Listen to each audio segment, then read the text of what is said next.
രാജ്യത്തെ കോൺഗ്രസിന്റെ ഒരു ചരിത്രം എടുത്ത് പരിശോധിച്ചാൽ ഒരു തെരഞ്ഞെടുപ്പിനെ നേരിടുമ്പോൾ പലപ്പോഴും കോൺഗ്രസ് മുഖ്യമന്ത്രി സ്ഥാനാർത്ഥിയെ ഉയർത്തി കാണിക്കാറില്ല.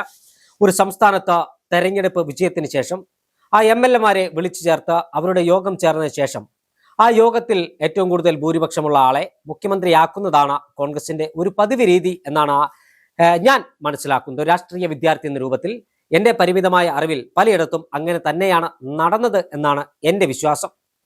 അപ്പോൾ ഈ തെരഞ്ഞെടുപ്പിനകത്ത് 2026 നിയമസഭാ തെരഞ്ഞെടുപ്പിൽ ഐക്യ ജനാധിപത്യ മുന്നണി അധികാരത്തിൽ വന്നാൽ ആര് മുഖ്യമന്ത്രിയാകുമെന്നൊരു ചോദ്യവും ചർച്ചയുമാണ് കേരളത്തിൽ എമ്പാടും നടക്കുന്നത്. സാമൂഹ്യ മാധ്യമങ്ങളിൽ കോൺഗ്രസിന്റെ അണികൾ പരസ്പരം പോരടിക്കുന്ന കാഴ്ച നമ്മൾ കാണുകയാണ്. VD സതീശൻ നിലവിലെ പ്രതിപക്ഷ നേതാവ് മുഖ്യമന്ത്രിയാകുമോ? മുൻ പ്രതിപക്ഷ നേതാവും കോൺഗ്രസ് പ്രവർത്തക സമിതി അംഗവുമായ രമേശ് ചെന്നിത്തല മുഖ്യമന്ത്രിയാകുമോ?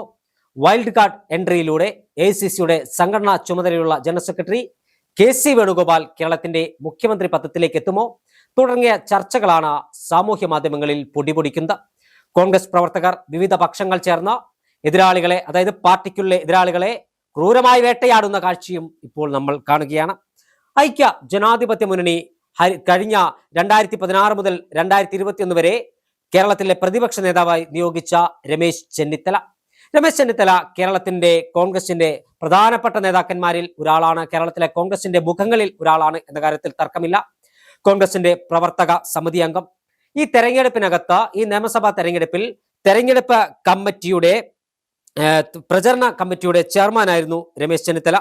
പ്രതിപക്ഷ നേതാവായിരുന്നപ്പോൾ പിണറായി മന്ത്രിസഭയിലെ മന്ത്രിമാരെ രാജിവെപ്പിക്കുന്നതിലടക്കം നിർണായക പങ്കുവഹിച്ച വ്യക്തിത്വമാണ് രമേശ് ചെന്നിത്തല. നിരവധിയായ അഴിമതി കഥകൾ പുറത്തു കൊണ്ടുവന്നുവെന്ന് മാത്രമല്ല, വിവിധ കരാറുകളിൽ നിന്ന് സർക്കാരിനെ ടേൺ അടിപ്പിക്കാനും രമേശ് ചെന്നിത്തലയ്ക്ക് കഴിഞ്ഞു എന്നത് ഒരു യാഥാർത്ഥ്യമാണ്. പിണറായിക്കെതിരെ ഇന്ന് നിലനിൽക്കുന്ന അഴിമതി ആരോപണങ്ങളെല്ലാം ഉയർത്തിക്കൊണ്ടുവന്നത് അന്ന് രമേശ് ചെന്നിത്തലയായിരുന്നു. കൊറോണ കിറ്റിന്റെ ആനുകൂല്യത്തോടെ പിണറായിക്ക് തുടർഭരണം കിട്ടി എന്നതൊഴിച്ചാൽ പ്രതിപക്ഷ നേതാവ് എന്ന രൂപത്തിൽ 100-ൽ 90 മാർക്ക് കൊടുക്കാൻ രമേശ് ചെന്നിത്തലയ്ക്ക് കഴിയുമെന്നാണ് ഞങ്ങളുടെ ഒരു അഭിപ്രായം. കോൺഗ്രസ് ഹൈക്കമാൻഡിന് രമേശ് ചെന്നിത്തലയെ പറ്റി കൃത്യമായ കാഴ്ചപ്പാടുണ്ട്. അതുകൊണ്ട് തന്നെയാണ് അദ്ദേഹത്തെ ഇത്തവണ തെരഞ്ഞെടുപ്പ് പ്രചരണ സമിതിയുടെ അധ്യക്ഷനാക്കിയതും. ഇപ്പോൾ സൈബർ ഇടത്തിൽ രമേശ് ചെന്നിത്തലയെ കൂട്ടം കൂടി ആക്രമിക്കുന്ന ഒരു കാഴ്ച നമുക്ക് കാണാൻ കഴിയുകയാണ്. അത് CPM-കാരനോ BJP-കാരനോ അല്ല. അദ്ദേഹത്തെ ആക്രമിക്കുന്നത് സ്വന്തം പാർട്ടിയിലെ സൈബർ അണികൾ എന്ന് വിശേഷിപ്പിക്കുന്ന ചില ആളുകൾ പറയാറുണ്ട്. ചില വ്യക്തിപരമായി ഞാൻ പലരോടും സംസാരിക്കുമ്പോൾ അവർ പറയുന്ന ഒരു വാക്കുണ്ട്: ഞങ്ങൾ പോസ്റ്റർ ഒട്ടിക്കാറില്ല, ഞങ്ങൾ മുദ്രാവാക്യം വിളിക്കാറില്ല, ഞങ്ങൾ സൈബർ പ്രവർത്തകരാണ്. ഈ സൈബർ പ്രവർത്തനം എന്താണെന്ന് എനിക്കിതുവരെ മനസ്സിലായിട്ടില്ല.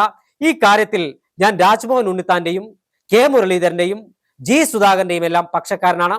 ഒരു രാഷ്ട്രീയ പാർട്ടിക്ക് വേണ്ടി തെരുവിൽ മുദ്രാവാക്യം മുഴക്കിയും തെരുവിൽ പോസ്റ്റർ ഒട്ടിച്ചും പോലീസ് മർദ്ദനങ്ങൾ ഏറ്റുവാങ്ങിയും രാഷ്ട്രീയ എതിരാളികളുടെ മർദ്ദനങ്ങൾ ഏറ്റുവാങ്ങിയും ജയിലിൽ കിടന്നും, അല്ലെങ്കിൽ സമൂഹത്തിൽ ഒരു വിഷയങ്ങൾ ഉണ്ടായാൽ അതിലിടപെട്ട അതിന് രാഷ്ട്രീയ ജാതി മത വ്യത്യാസമില്ലാതെ പരിഹാരം കാണുന്നവനെ ഒരു പൊതുപ്രവർത്തകൻ എന്ന് വിളിക്കണമെന്ന ആണ് ഞാൻ പഠിച്ച രാഷ്ട്രീയം, എന്നാണ് ഞാൻ അറിഞ്ഞ രാഷ്ട്രീയം.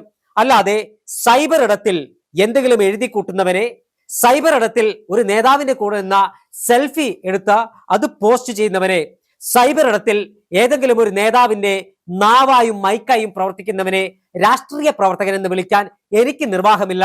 തൽക്കാലം ഞാൻ അവനെ അങ്ങനെ വിളിക്കാനും ഉദ്ദേശിക്കുന്നില്ല. ഞാൻ പറഞ്ഞു വരുന്നത്, ഇത്തരത്തിൽ സൈബർ ഇടത്തിലെ രാഷ്ട്രീയ പ്രവർത്തകർ, അതായത് പുതുതലമുറ രാഷ്ട്രീയക്കാരെന്ന് പറയുന്ന ഞാൻ സൈബർ പ്രവർത്തകനാണ് എന്ന് സ്വയം വിശേഷിപ്പിക്കുന്നവരാണ് ഇത്തരത്തിൽ കേരളത്തിലെ കോൺഗ്രസ് നേതാക്കന്മാർക്കെതിരെ ആരോപണങ്ങൾ ഉയർത്തുന്നത്. ഇത് രമേശ് ചെന്നിത്തലയ്ക്കെതിരെ മാത്രമല്ല, VD സതീശനെ ആക്രമിക്കുന്നു, KC വേണുഗോപാലിനെ ആക്രമിക്കുന്നു. ഇത്തരത്തിൽ കോൺഗ്രസിന്റെ മുതിർന്ന നേതാക്കന്മാരെ എല്ലാം ആക്രമിക്കുമ്പോഴും ഇന്ന് വരെ തനിക്കെതിരെ ഉണ്ടാകുന്ന സൈബർ ആക്രമണത്തിനെതിരെ പാർട്ടിയെ പ്രതിരോധത്തിലാക്കുന്ന ഒരു വിവാദ പ്രസ്താവനയും രമേശ് ചെന്നിത്തലയുടെ ഭാഗത്തുനിന്ന് ഉണ്ടായിട്ടില്ല എന്നത് എടുത്തു പറയേണ്ട ഒരു കാര്യം തന്നെയാണ്. ഹരിപ്പാട് നിന്നും ഹരിഗീതപുരത്തിന്റെ നാട്ടിൽ നിന്നും നിയമസഭയിലേക്ക് എത്തിയ വ്യക്തിയാണ് രമേശ് ചെന്നിത്തല.